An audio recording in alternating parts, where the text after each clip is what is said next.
But an angel came to him too and said, it's okay. There's a few more words that go with it, but basically the angel was saying, it's okay. This is a very special thing in your part of it. So can you roll with it? And Joseph said, yes. Yes, I can do that. And he did. The next thing you know, they're traveling to go pay their taxes. A pregnant lady on a donkey. Yeah, ouch. And taking care of the business of the day. So Joseph is probably, certainly, as important to this story as a reflection of us as Mary is. And I'm going to explain that to you in just a moment. But first, I want to tell you something else that has absolutely nothing to do with that. There is a benefit during this season that I want you not to forget about. Go do something in which you can lose yourself in the moment and be joyous and free. Go do that thing, whatever it is. So Friday night, I went to One World Theater in Austin and saw the Guess Who. Anybody out there not know who the Guess Who is? It's okay, because you're of a generation where you might not. But I would say that I was in the median age of the audience. Maybe on the young end of the audience. And let me tell you what, there was some rocking out going on. And I was one of them. I loved it. This very tall, distinguished-looking gentleman with beautiful silver hair, wearing a suit jacket and suit pants and a white shirt, sat down beside me, put in his hearing aids, and when the music started, man, he jumped up and he was getting down. And when he and his wife saw that there were 2 empty seats on the front row, they just moved right up there so they could be right in the middle of an action. I'm pretty sure he caught a guitar pick. But I was also touched by the fact that the lyrics that the Guess Who wrote 40 to 50 years ago are still relevant today. Share the land. American Woman. Just go back and listen to those lyrics and see how they were prescient even, and how in some ways we haven't moved, we haven't tipped the needle too far from where we were, 50 years ago in some ways. But anyway, I lost myself in the music, and go do something in which you can be fully uninhibited. Because it's good for you. It'll carry you a long way. The other thing I want to say is, are you willing to have an ugly Christmas sweater Sunday? I know we've done it at least once. And so you don't have to do it, but it's more fun if you do. I think you can go someplace like Michael's or any number of places. Oh, Target. Mm-hmm. Target's got it for every member of the family, for men, women, children. You can. So what do you say we do that like on the 22nd? Okay? If you're going to be traveling, sorry, you'll miss it. But we'll try to get some pictures. So we'll get that in the announcements. Ugly Christmas Sweater Sunday.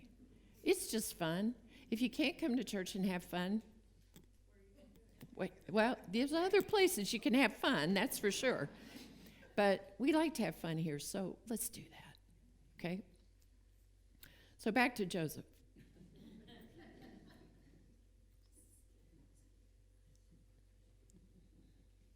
I wouldn't have envied him, because he was asked to commit an act of faith, unlike not many others.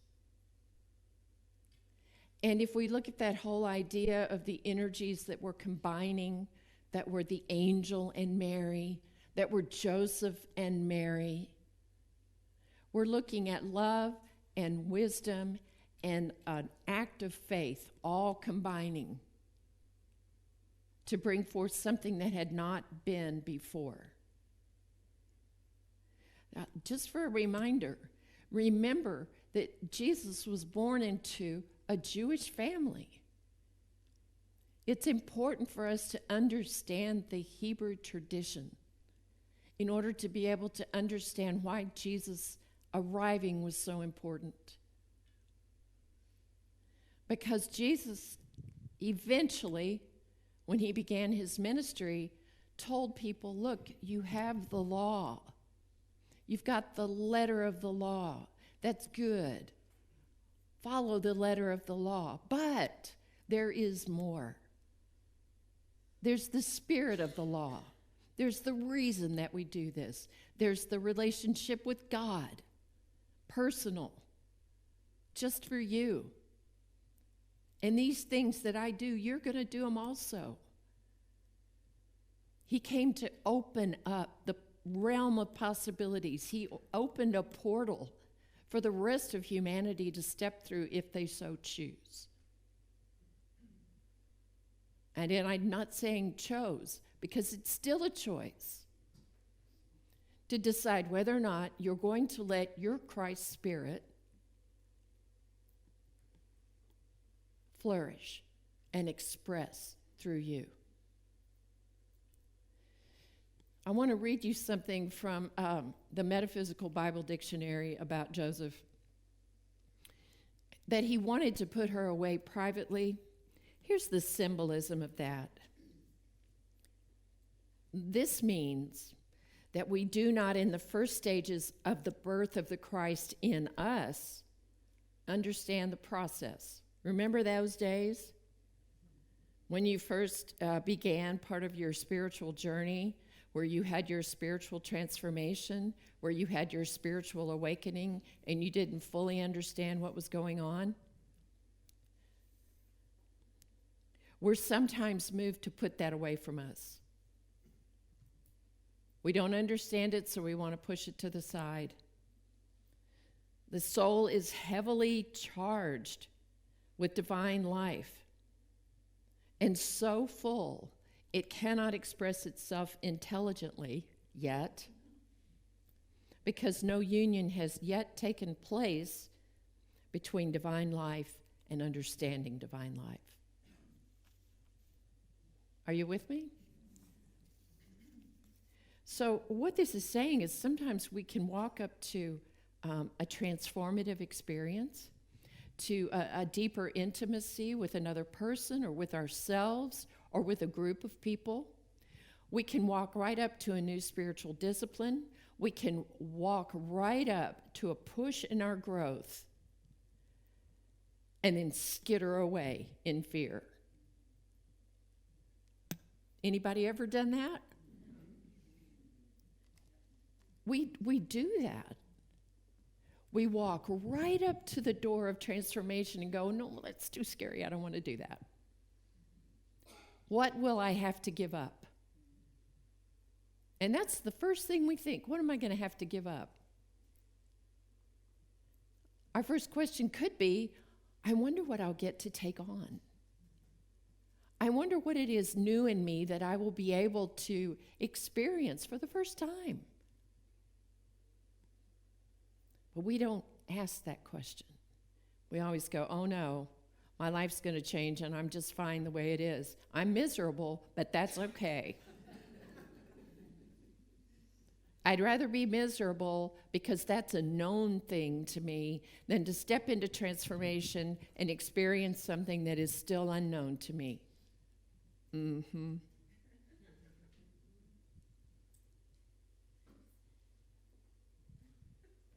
Do you know, sometimes I hear from folks and they long so much to be close to people.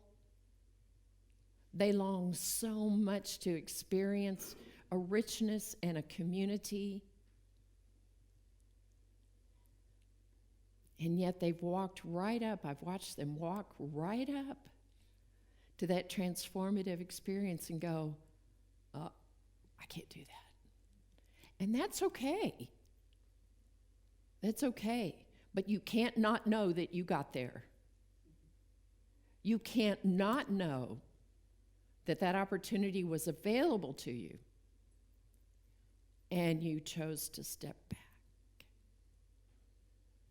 So it's going to keep bugging you until you walk on through that door. You see, we have a whole community of people right here that's growing all the time. Speaking of growing all the time, if you haven't seen Indiana today, he's got on the cutest Santa hat. Mike, stand up a minute and let's see that baby boy. There he is.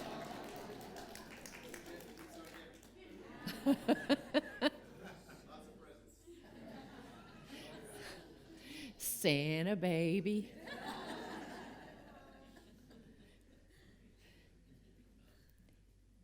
But people long for something. They long for connection, even if they don't think they want it. We all long to be connected to other people. We all long to share an experience that's deeper than the superficial. We long to express more of the Christ in us because that's what's built into our spiritual DNA. That's it. And yet, I can't tell you how many times I've been working with people and we just get up to that thing in their lives which wounded them. And they say, I really don't want to talk about that. I don't really want to deal with that because I don't want to deal with it. And the reason I don't want to deal with it is because I don't want to. Circle. But you see, the thing is, that thing you don't want to deal with, it's already running the show. And so it takes a lot of courage. It takes a lot of faith. It takes a lot of Joseph to say, yes, I'll do this. It's scary. And yet, I will walk through this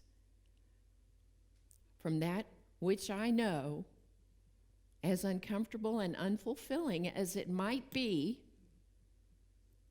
into this unknown that has not yet revealed itself to me. Wow. So, the metaphor, the example of Joseph, we don't have to look too far. We don't have to get too metaphysical in order to see that that is a universal story for all of us. Can't you imagine Joseph saying, okay, angel, if you say so, then I will go along with this. No matter what people might say about me, no matter what people might say about her, no matter what happens, I'm going to trust in this journey and move ahead. And that's all we're asked to do. Let me tell you, you can expect this. The spiritual journey doesn't mean that, gosh, we get a moment of enlightenment and we're done. Yay. Or we're going to get 12 moments of spiritual enlightenment and then we're done. Yay. What happens is we get a moment of spiritual enlightenment that we can use, that transforms us. And the next thing that happens is our tendency to revert to our old way. Ask anybody who's in recovery. The first thing that happens when we say, yes, I'm willing to take on this next growth experience, is we're going to have opportunities to use that growth experience. Like that old prayer about praying for patience. And give it to me right now because I'm getting a lot of opportunities to have to practice patience. So let's say you decided to take on, with faith, a greater kindness in your life. So guess who's going to show up in your life? People that are hard to be kind to. Maybe even yourself. The first place where kindness has to be practiced. If you say, yes, I'm willing to take this job, it's scary because I don't know if I'm up to it, but this seems to be calling to me. And then you'll get woken up in the night at about 3 o'clock just going, oh my God, what have I done? Or you'll decide to end a relationship or make a deeper commitment in a relationship. He was that guy that said no. And you know, Jesus found that in his ministry. When he was talking to people, the rich young ruler, he didn't say, give up all your worldly goods so that you can help others. He said, would you be willing to give up your worldly goods to help others? And the young ruler said, I don't think so. Jesus said, okay, God bless you on your way. I always wondered what happened. I'd like to think that somewhere down the line he went, oh yeah, Jesus said that to me once. Maybe that's a good thing for me to practice.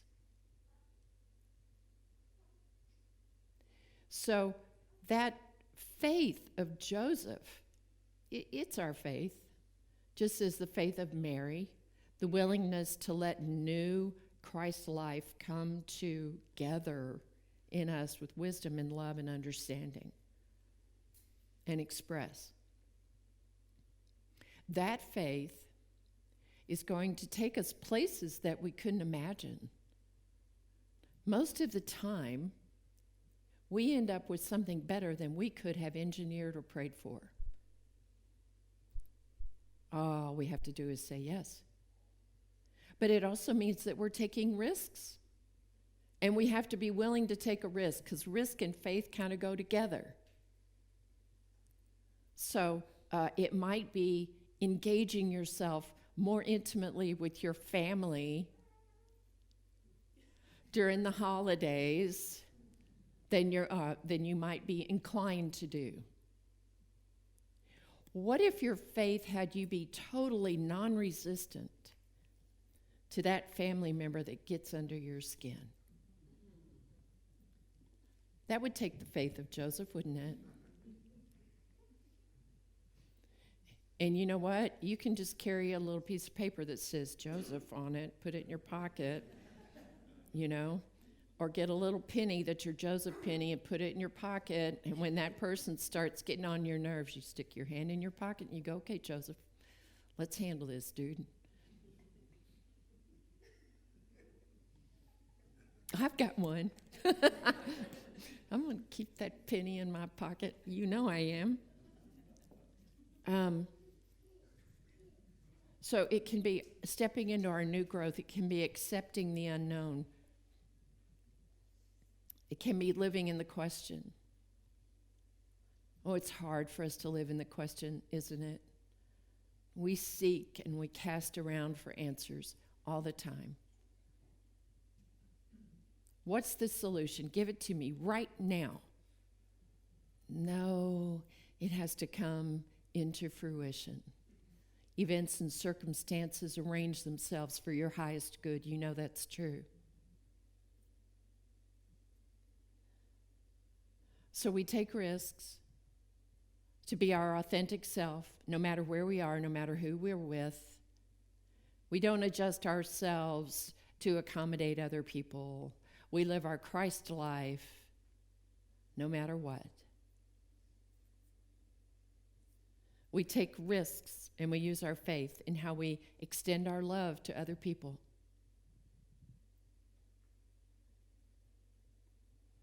We take risks and we use our faith in how we give. We're afraid sometimes to give at church because we're afraid we're not going to have enough for ourselves left over.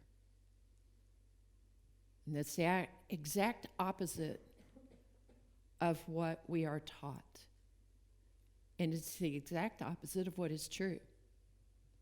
And I'll say to you that one of the acts of faith in tithing is knowing that the 90% that you have left will go farther than the 100% that you were holding on to.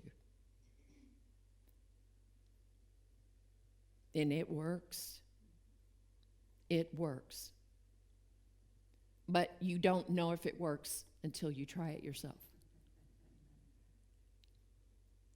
And you have to ask yourself, gosh, am I willing to have abundance in my life?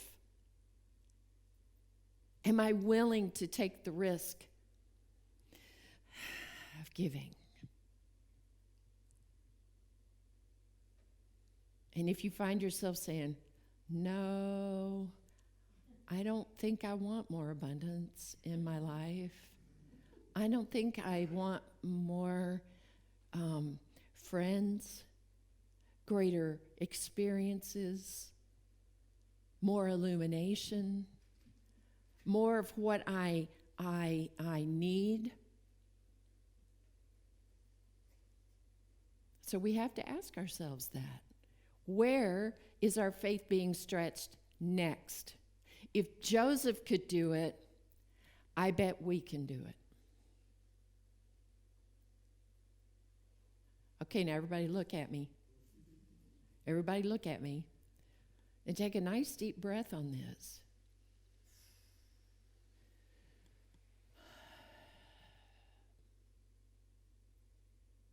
Because all of these gifts that we're talking about in this season exist within us, expressing to various degrees at all times. That is the truth of you. That is the truth of you. So let it flow. Let it go. The movie's out. If you have grandchildren, especially grandgirls, yeah. Frozen 2, that's what I'm talking about. Okay, let it go. Okay, never mind. Okay, good, thank you. So just remember Joseph, the man who said yes. The man who said, man, I don't understand this, and I don't know what this is going to look like, and I have a lot to lose, and I'm saying yes anyway.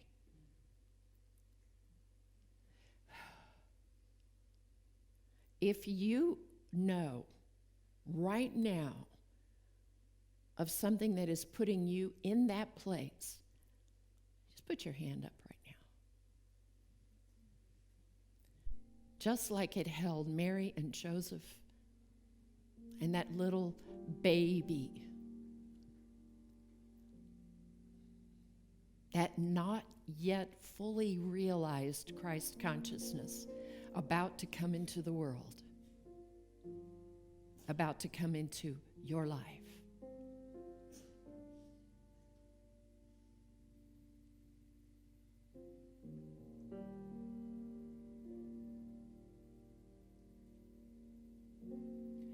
Oh, beloved, love is your compass.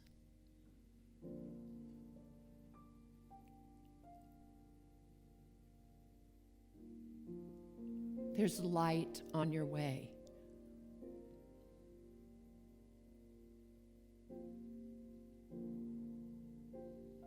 That star that shone so brightly that one night, that astronomical phenomenon, is a light that still burns, showing you.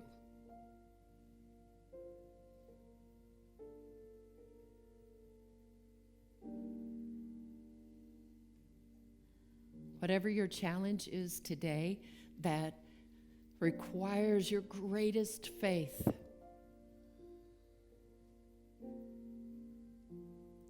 embrace it. Know that all is well. Know that all is well before you even take the next step.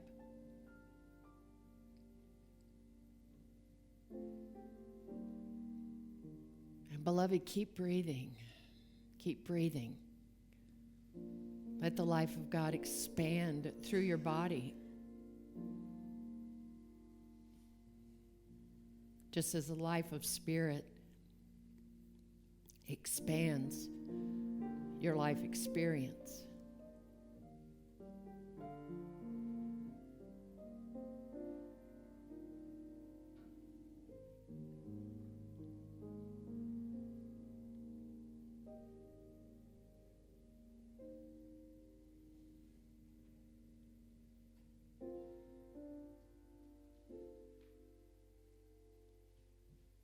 Breathe.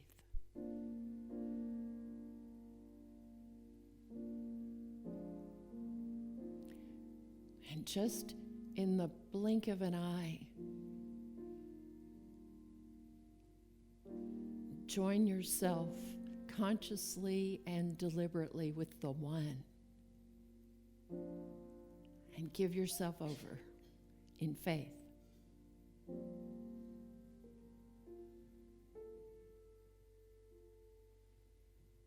It's the greatest act of intimacy and wisdom and understanding and love and hope that you can do.